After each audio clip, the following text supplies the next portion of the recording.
Catherine Timpf was born in Detroit, Michigan, on October 29, 1988. It took Daniel, her dad, long production shifts just to make sure there was food on the table. At that point, more than 250,000 people had already left Detroit, and jobs were going away. A family named Timpf lived in Wixom, got by, and just about made ends meet. Kat always saw her dad come home from work tired, hands covered in grease, body worn out. And Marie, her mother, was one of 8 children in a large Polish Catholic family. It was a loving home that never had enough money. As a child, Kat knew what it was like to be poor. That event stuck with her. Things went downhill at school. Kat was constantly picked on. She was loud and different, so kids made fun of her. Objects were thrown at her. She didn't get any help with group work. For 30 years, until she got pregnant in 2024, she took amphetamines for 30 years after being given them for ADHD when she was 5 years old. There was a lot of fighting. To deal with her stress, she started hurting herself. Stupid teachers saw everything and did nothing. Early on, she learned that being quiet didn't keep you safe. So, she's always been an advocate for free speech. Talking protected her. Where she felt safe was with books and writing. That was everything she had. Things began to change at Mackham's Lutheran High School, North. With only 560 kids, there were 16.1 teachers for every student. That little space was helpful. She got involved in theater and the school newspaper. Her pain was turned into jokes on stage and in columns. Although she still didn't fit in, she could now speak up. People enjoyed her humor. At times, it's uncomfortable. Despite all the pain she had been through, she got good grades and found her groove. Her political ideas didn't match up with the school's Christian roots, but she began to understand who she really was. Now she was really out of the dark for the first time. The year 2014 then came. It destroyed her. Heart amyloidosis was found in her mother and Marie. 1 out of every 100,000 people gets this very rare disease. Doctors made mistakes until it was too late. She had only 3 weeks left after they found out what was going on. She retired at age 57. Kat slept on a yoga mat in a small California room when she was only 26 years old.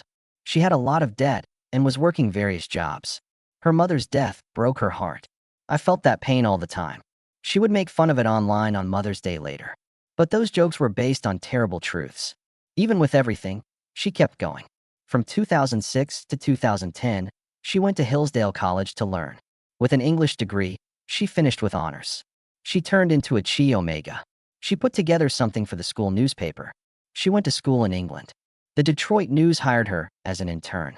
Because her parents couldn't pay for college, she worked full-time to stay registered. Although it was still very bad economically in 2010, she finished. Her schooling in Hillsdale made her voice clearer and helped shape her political views. That mix of writing, playing, and being free turned into her whole job. In 2012, she did a job at Los Angeles' KFI AM 640 channel. She was a traffic reporter in a chopper at 4 a.m. every day, but she couldn't do what she was told. That was all there was to it. Her job was canceled. She needed the unpaid job to make ends meet. She went to a nearby community college just to be legal. It had been 4 months since she had a day off. Early traffic reporting, a job at a radio station until 4 p.m., and diner shifts until 2 a.m. Although she was tired, she didn't stop. She got hired by Campus Reform in 2013. She wrote about riots and censorship at colleges. Her stories came up with silly rules like, if someone says one word, they can cancel a horse zoo or a fiesta fundraiser. She used her sharp wit to show that college free speech was dying. These were more than stories. They were how she fought back against the quiet life she had grown up in. There was no interest in her from the major news outlets. California's labor rules meant that her unpaid internship at Fox News had to end. She was no longer working as a traffic cop. It happened that she lost her apartment and her car. She drove up California's coast, calling out to radio doors. She got nothing, but he liked her voice. The Washington Times let her in for a short time after she begged them to. She kept asking to be on the mic. In the end, she was given 2 minutes. She showed that she could do something that no one else could, and those 2 minutes gave her a start. His breakup happened when she was alone in Los Angeles. They weren't with her, so she got up. Open mic nights helped her feel better. People laughed as she talked about breakups and being alone. In some cases, no. Occasionally, she bombed hard. It wasn't always funny to make jokes about women. She'd just stand there for 45 minutes while hating everyone. It taught her timing, though. The experience taught her how to read a room. That mistake helped her learn how to do better. She worked at International Business Times by 2014. She wrote about how government rules damage small businesses. She got a Robert Novak Journalism Fellowship in 2012. The main idea of her project was how the laws in California could affect the whole country. That made her seem trustworthy. National Review and Investors Business Daily both hired her to write. The 30 Under 30 list for conservative speakers included her. It was all because they didn't give up. It finally happened on May 31st, 2015. She went on Fox News' The Greg Gutfeld Show. That first line of hers went viral. She slammed famous people for talking about climate change while flying privately. Over 50,000 shares a day, she said, meant they left more of a carbon impact than brain cells. People took notice. The ratings showed that people watched just for her. Fox hired her full-time after 3 months. People were 23% more interested in her parts than most others. She wasn't just funny. It was hard to hear her over the noise. Her job as a co-host on Fox News Specialist was updated in 2017. Commenced on May 1st. Because she was a liberal, she always had disagreements with Eric Bolling and Ebony K. Williams. When Charlottesville happened, things got heated. She said Trump's answer was wrong and that white racists were all bad people. 1.8 million people watched. The show was great, but it was over real quick. Bolling was fired on September 8, 2017, for sexual misbehavior. The show ended. Kat wasn't told what to do. In May 2019, she started a show on Fox Nation called Just Kat. The mood was meant to be fun. What happened was that it turned raw. She talked about her depression, eating problems, and even the death of her father. She took off her fake eyelashes, hair, and glasses on camera in one show and said, "None of this is real." 2.5 million people watched that show. People saw a real person tearing down the walls. People watched it more than any other original show on Fox Nation. Gutfeld came out in April 2021, and Kat was ready. One day, 1.69 million people watched the show. It was 2.12 million on average by January 2022. Many people laughed at her jokes about cancel culture. She said in September 2021 that cancel culture was a hobby for people who didn't have any other hobbies. That line was seen 8.4 million times. On September 18, 2024, it happened. Donald Trump showed up. 14 million people watched the show. He and she were face to face. It's still fun and sharp. Later that night, she was the most watched woman on TV. But the scariest thing that happened to her happened years before.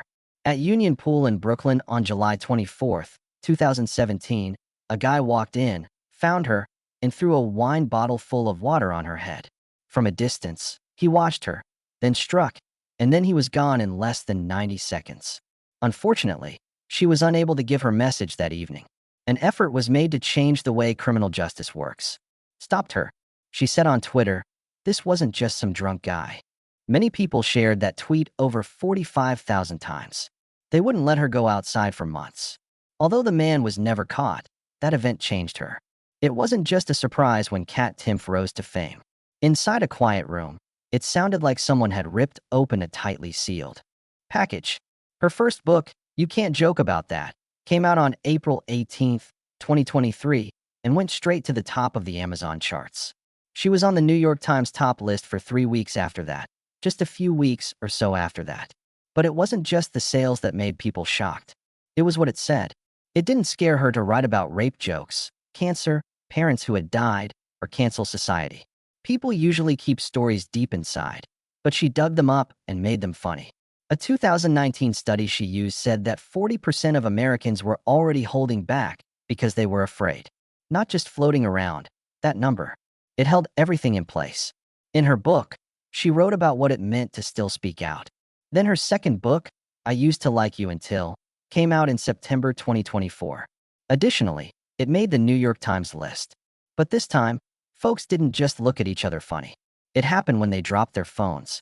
That part of the book shocked me the most. About a woman she went out with. It wasn't faith or politics that ended the relationship. It was the woman's mother, who is a very progressive gender studies professor. She couldn't stand the thought of her daughter meeting a Fox News employee. It was clear from what she wrote that she doesn't want to be called straight. That line sent shockwaves through both right and liberal circles. She later appeared on Joe Rogan's show in September 2024 to talk all about it. A huge number of people watched the show. The cat was used to being in trouble. She had been working for National Review since 2014, and people were already yelling about her early columns. In one, she criticized colleges for holding bullying workshops while also promoting victim stories. She said that Hillary Clinton couldn't call herself a feminist while putting down Bill's victims in another quote. People were responding to more than just her ideas. They were very angry at her, but she wouldn't stop. Does Feminism, a piece she wrote in 2015, started a discussion that went on for weeks. A lot of people either wanted to quote her or call her. It's not 2020. Her show, The Timpf Show, began in November 2016 because she wanted to pull the curtain back, like some people think. In one show, she talked about how Accutane made her mental health worse. People wrote to her because she felt so bad. She said she hated herself more than her critics ever could when asked if she still wanted to be on TV. She talked about having nervousness, ADHD, and the death of her mother. She only used humor to get through it, and it was honest. It was her flaws that kept people coming back. Things got real on July 24, 2017. Before speaking for her friend Ben Kissel's campaign, she was at Union Pool in Brooklyn. There was a reason why the man walked up to her, tapped her, and dumped a 1.5-liter bottle of water on her. He was on the hunt for her. She couldn't give her speech. The situation made her feel like she wasn't allowed to be in public, she said. He was after her because of her job, as shown by surveillance. It was a woman who was 28 years old, wet, and quiet. It wasn't the first time people bothered her. She joked on Red Eye in November 2015 that Star Wars fans hit each other with their little space nerd sticks. One line spread hate speech and death and rape threats. It was said that some fans wanted to cut her face up and tape it to a thermal explosive. She wasn't sorry. She said in another piece that she wouldn't join the game of being politically correct. She was not going to give up, no matter what. How bad things were at the start was something that nobody knew until 2024. After graduating from Hillsdale, she did an unpaid internship at Fox but had to leave because of the rules. Then there were hard jobs. For in the morning, traffic reports in Los Angeles, radio shifts, working late at night at a diner, and not having a day off for 4 months straight. She did demos all along the California coast after being fired from a radio job. She was turned down for jobs. People would argue with her if she said she worked at Fox, so she told them she worked in porn. Literally, her book says that one line hits hard. Her funny things didn't change. As bluntly honest as it gets. Before she started working at Fox, she talked about being dumped in front of her dad. Her jokes were about drinking, having fun, and abortion. It wasn't all written down, but it was always awkward in the best way. Her daily life in 2019 was influenced by libertarian views, and politics were always a part of her personal life. She told them that comedy was her faith. In this way, she got better. She wrote her second book while she was pregnant in 2024. According to her, it was the best thing she had ever done. She lost her radio jobs because she wouldn't limit herself, which made her stand for free speech even stronger. Even though they were bothering her all the time, she didn't move. They took action. Her job on Gutfeld changed a lot in 2023. She used to be on a group, and now she produces segments. She didn't just sit there. The pieces were built by her. Her trip to freeze eggs was the most surprising. She used one of the most private things that happened to her as a joke. The web went crazy. More than 2.3 million events. Unfortunately, her pay went down. $1.2 million by the end of the year. The talk with Rogan then came. September 2024, 3 hours long. She told him that MAGA fans want him to be completely loyal to them. She informed me that she could make an extra $500,000 if she gave up, but she is not going to. A group has to sort through the hate mail she gets. She keeps going even though there is duct tape and zip ties everywhere. It was 2025, and she was on tour. 47 towns were on the I Used to Like You tour. In 3.2 minutes, Minneapolis was sold out. It costs up to $212 to get in. From that trip, she made $847,000. At one point, she said that her mother had died 6 months after her first Fox show. She had to break the news while mourning in silence. Fans could watch Real-Time Cat for 30 minutes with a $300 VIP ticket. The truth and feelings. Her job wasn't just on stage, though. It all started in 2015 when she looked into college speech at the Federalist. She wrote about a college in Pennsylvania that wouldn't let people put up Christmas decorations, and that story got 2.1 million shares on its own. It turned out that 89% of the 73 speech violations were directed at conservatives, showing that colleges were no longer safe for ideas. It all started with a story that led to a segment on The Daily Show. The Federalist alone brought her $125,000 that year. After giving birth in 2025, she found out she had breast cancer just 15 hours before the birth. First stage. Still, in March at Memorial Sloan Kettering, she had a double mastectomy. She sent out a picture of her feet with the word erased from them. More than 847,000 people liked it. Gutfeld got her back. That show was seen by 3.2 million people in June. Looking at the camera, she said, "I don't have any breasts or cancer." Kat Timpf had frequently joked that she was not suited for a normal relationship. She didn't think marrying was right. She didn't believe in being faithful to one partner. She liked it when things were crazy and hard to plan, especially when it came to relationships. In 2019, she felt bad about matching with Cameron Frischia after skipping Raya. He looked like a clean-cut finance guy with a past in the military. He went to prep school and had a neat haircut. He was the exact opposite of every bad boy she had dated before. But she was drawn to him in some way. Even later, she said that he just felt different, solid, and calm, like the opposite of the messes I used to like. Whatever ideas she still had were shattered on their first meeting. His conversation was not about stocks or breakfast spots. Afghanistan was on his mind. He was in the 101st Airborne Division in 2012. This was one of the last American groups that was fighting before the drawdown. It was near the border with Pakistan. She heard stories from him about firefights, IEDs, and Taliban ambushes. Before the retreat really began, he had been there when things were still very tense. It was very different for a woman who was used to sharp one-liners on Fox News shows. He wasn't just alive because he had been through war. He talked about it in a very cool way. It did feel like she was listening to someone from another planet, she said. What happened next was just the start. As she learned more, it seemed more supernatural. Was more than just a business guy. In 2009, he passed from West Point. At the prestigious Choate Rosemary Hall Private School, he played lacrosse before that. He went to West Point and wore shirt number 40. He was 6 feet tall and weighed 180 pounds. His job wasn't limited to playing lacrosse for the Army. He helped them get back on track after losing most of their key stars in one of their worst years. He felt more and more like a made-up soldier, athlete, or hero the more she dug into his past. The ridiculously perfect way everything sounded made her laugh. Not his resume, but how much he valued her voice that really shocked her. Most of the guys she dated didn't understand why she talked about politics or sad funny rants late at night. But Cameron didn't cower. He liked how loud and set in her way she was. He told them to do it. There was no attempt to argue with her or make her quiet.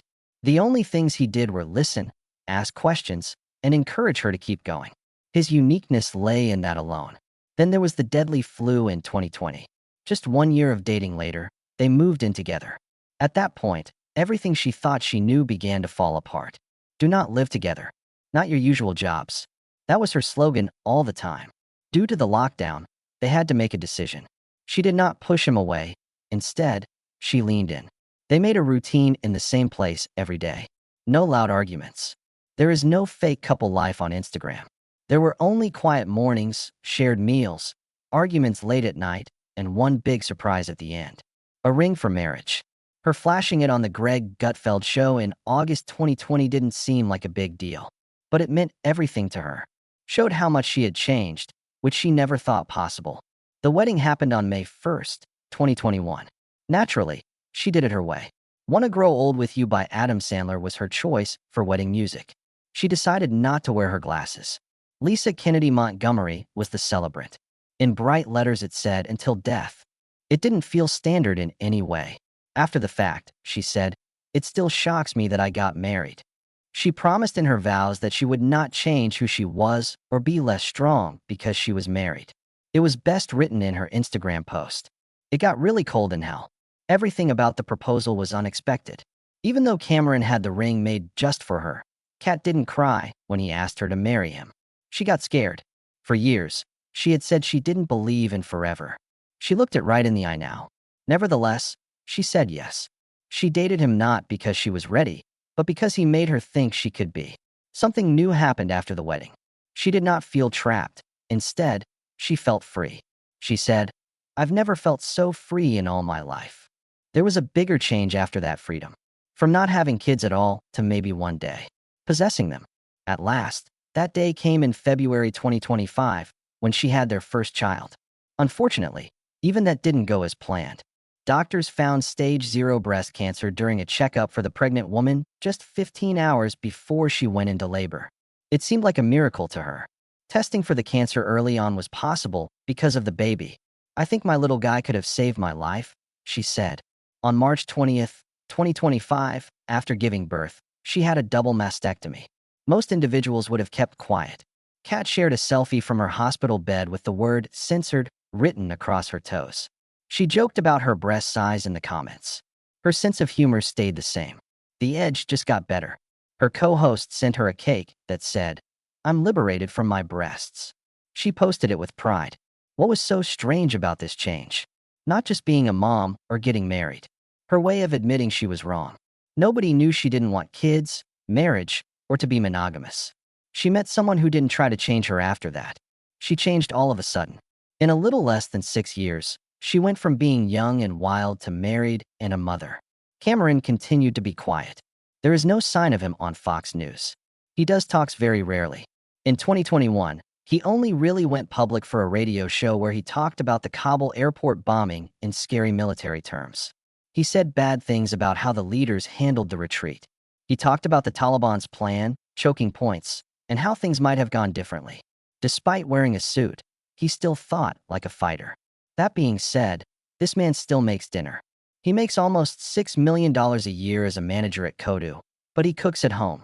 Their homes are spread out across Manhattan, and their cat is called Cheens. To Los Angeles, Miami, and the Hamptons.